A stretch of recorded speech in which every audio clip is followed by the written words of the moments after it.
ఈరోజు గులాబ్ జామ్ చేస్తున్నాను. నేను గులాబ్ జామ్ పిండి వాటర్ వేసి 3 గంటల ముందు నానబెట్టాను.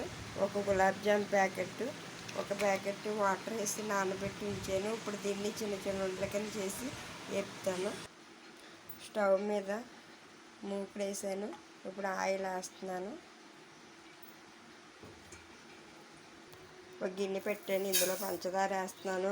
ఒక చిన్న గిన్నెల పంచదార, అందులో వాటర్ వేస్తాను.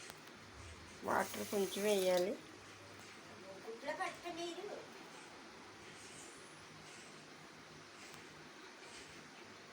పిండి ఉండల కింద చేసాను.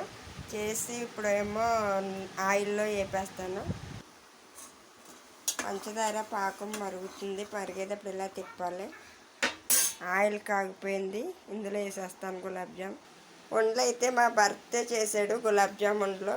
ఆడే ఆ నూనెలో వేపుతానంటున్నాడు. చెయ్యి కాలిపోద్దు, నేనే వేపుతానంటున్నాను.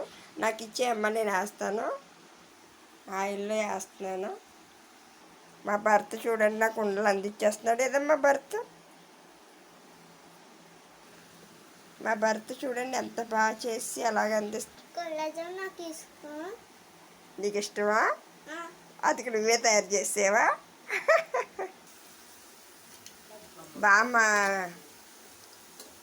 పాకం బాగా ముదిరిపోయింది. ఇప్పుడు ఇది ఏగిని ఎన్ని తీసి అందులో వేసేస్తున్నాను. గులాబ్ జామ్ చేయడం చాలా సులువు. మా భర్తకి అయితే ఎంత ఇష్టమో గులాబ్ జామ్. చూసారా ఎంత బాగా అయిపోయినాయో, ఎంత తొందరగా అయిపోయినాయో గులాబ్ జామ్.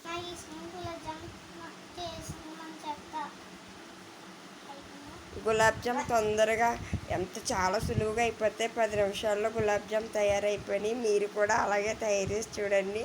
పిల్లలు బాగా ఇష్టంగా తింటారు. మా చున్నుగాడైతే బాగా తింటావా నువ్వు? ఓకే.